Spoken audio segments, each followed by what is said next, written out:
GM built 3 muscle cars and then made them disappear.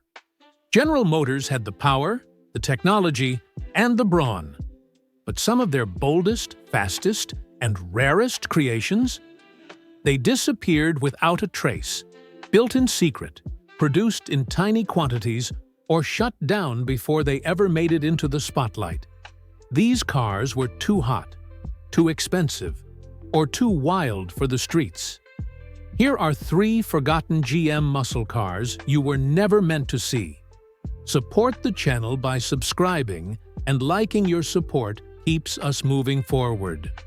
Don't forget to hit the bell so you don't miss future episodes.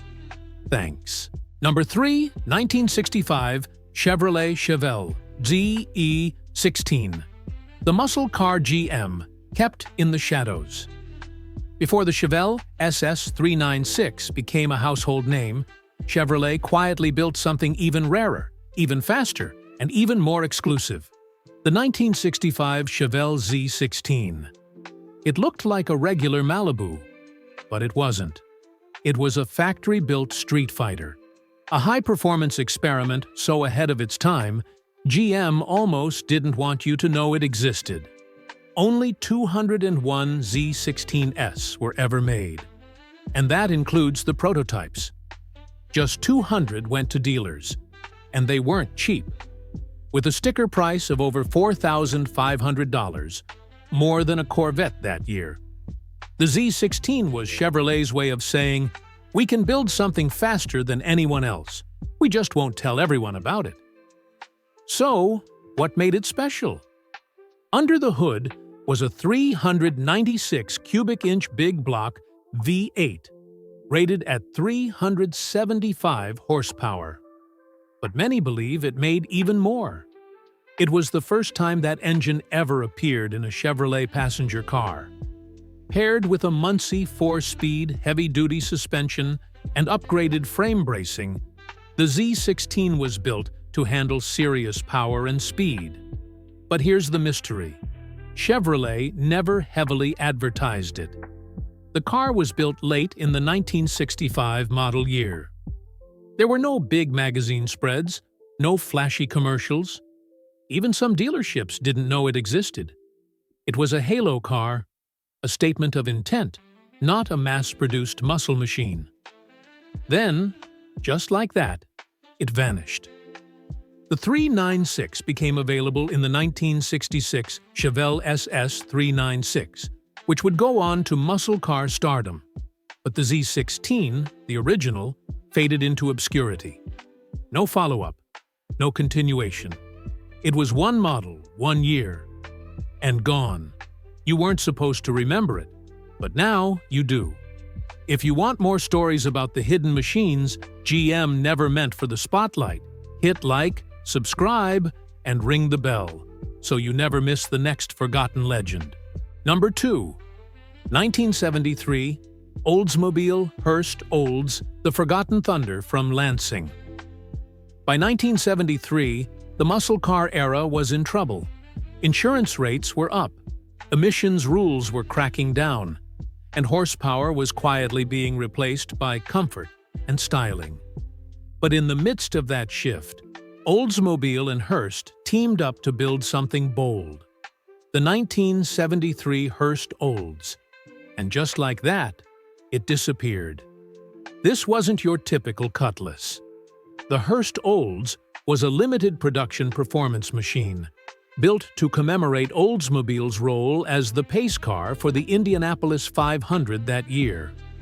Only 1,097 pace car replicas were built, and just 1,420 standard Hurst Olds, making it one of the rarest and most overlooked muscle cars of the 1970s. Under the hood, it came with a 455 cubic inch rocket V8, pumping out up to 275 net horsepower, which was still strong by 1973 standards. It used a specially tuned Turbo Hydra-Matic 400 transmission, shifted by Hurst's famous His and Hers dual-gate shifter, giving drivers a choice between full auto or manual style control. The car also featured unique urethane front and rear ends, a bold white and gold or black and gold paint scheme, and a plush, futuristic interior with swivel bucket seats and center console. It was flashy, fast, and full of character. So what happened, even with its performance roots? The Hurst Olds was built during a moment when muscle cars were falling out of favor. Oldsmobile didn't advertise it aggressively. And by the time the oil crisis hit later that year, raw power was suddenly out of style. Despite its limited numbers and serious performance, the 1973 Hurst Olds quietly faded from memory. It wasn't part of the GTO or Z/28 club. It didn't carry the hype of a Chevelle SS or a Mustang Mach-1.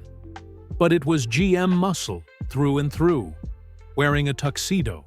Number 1, 1977, Pontiac Can-Am. The muscle car Pontiac erased. After 1 year, in 1977, Pontiac pulled off something wild. They built a limited-run muscle car with Trans Am power, Le Mans practicality, and bold styling.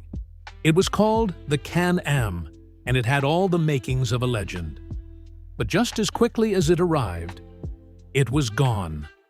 You weren't supposed to remember it, but here's why you should.